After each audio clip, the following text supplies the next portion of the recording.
예, 자유한국당 대표께서 조건 없는 청와대 회담을 제의해서 회담이 이루어진 지 채 이틀이 지나지 않았습니다. 그런데 어제부터 갑자기 여당 원내대표가 야당의 공격에 선봉에 나섭니다.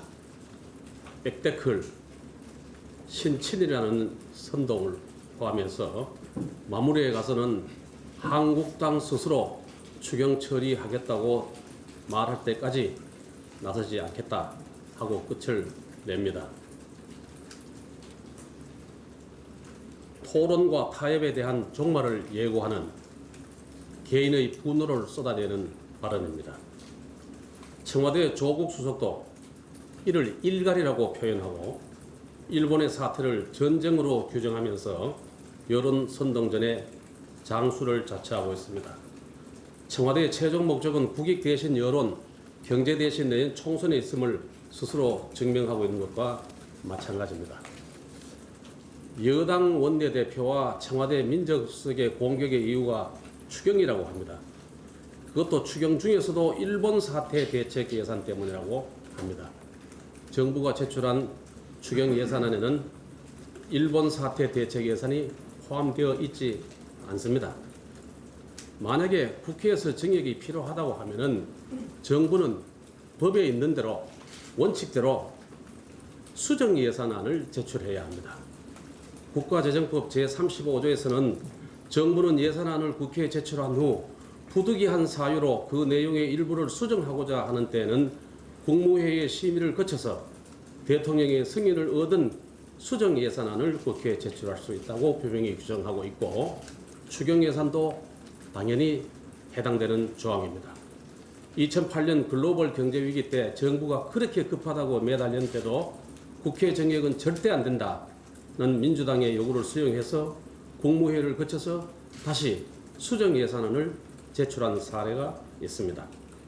100번을 양보해서 수정 예산 거칠 시간이 없을 정도로 급하다면은 국민에 대한 설명 의무, 국회에 대한 보고 임무라도 충실해야 할 것입니다.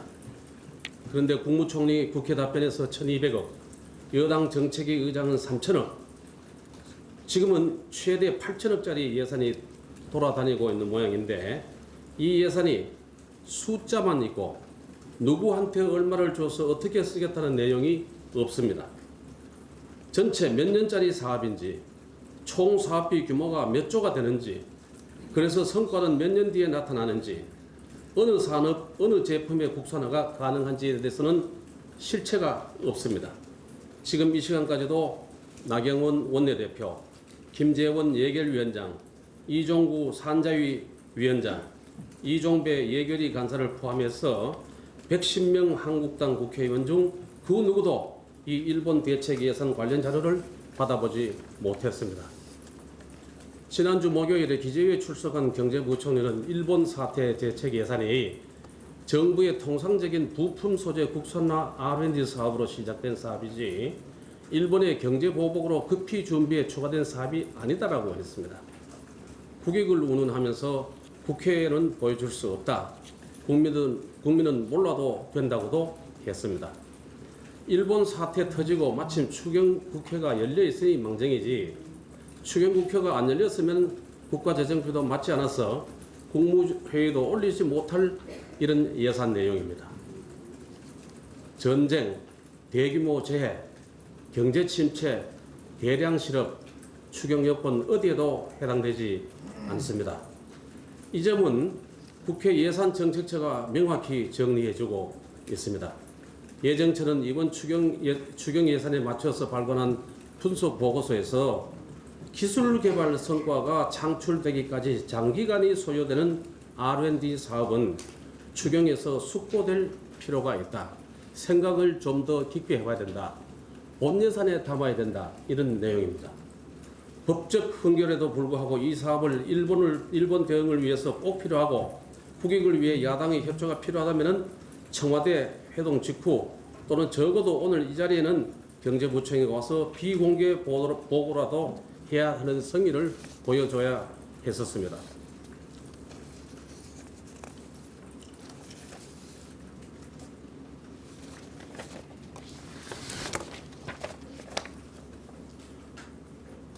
이번 정부에서도 이런 일이 있을 때는 정부의 공식 사과로 문제를 풀어가거나 여야 협치로 실마리를 찾았습니다. 이전 정부에서도 2013년 당시에도 정부는 추경을 편성했고 현재의 여당 의원들은 법적 요건 미흡을 이유로 바로 심의할 수 없다고 하면서 해주지 않았습니다. 결국 당시 국무총리가 국민들께 매우 송구스럽게 생각한다. 국회와 충실히 협의해 나가겠다. 다시 한번 심려를 끼쳐 송구스럽게 생각한다고 사과하고 심의를 시작했던 선례가 있습니다. 2016년 조선해운업 구조조정 추경 예산 때도 여야정, 당시에는 자유한국당이 여당이었습니다. 여야정 합의의 결과로 국회가 먼저 추경을 정부에 제안하고 편성권에 있는 정부가 11조 원 규모의 추경을 국회에 제출했습니다. 국회는 선 청문회 후 추경안 의결의 순서로 협치를 했었습니다. 그런데 지금 여당은 내년 총선만 보고 국민들에 대한 사과 또는 설명, 야당과의 협치는 내버리고 오로지 친일, 반일, 편가르기, 반일 여론몰이 야당에 대한 공격과 압박에만 몰두하고 있습니다. 우리 자유한국당은 여당의 공격에 청와대의 선동에 흔들리지 않겠습니다. 국익과 경제만 생각하겠습니다. 통상의 문제는 외교가 정답이라는 점을 잊지 않겠습니다. 여당과 청와대의 편가르기 시도는 반드시 우리 국민들께서 총선에서 표로 심판해 주실 겁니다.